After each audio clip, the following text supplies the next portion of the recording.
Forestil dig en fodboldklub uden fans.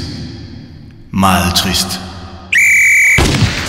En fodboldklubs succes er tæt forbundet med de tusinder af fans og det fællesskab, der omgiver den.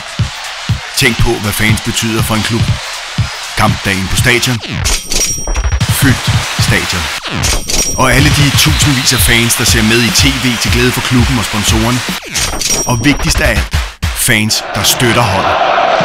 Det er fodbold, når det er bedst. Det er Brøndby. Fans, tilhængere, supporter, kald det hvad du vil. Kald det kærlighed. Det er noget af det mest værdifulde, en fodboldklub har. Og selvfølgelig skal vi have indflydelse på, hvordan vores klub ledes og udvikles. Vi skal alle sammen støtte og sørge for, at Brøndby IF er en succes. Og lige nu kan du, jeg og tusindvis af andre fans sammen komme til at eje en del af vores klub. Brøndby Supporters Trust. Få din stemme hørt. Læs mere på brøndbytrust.dk.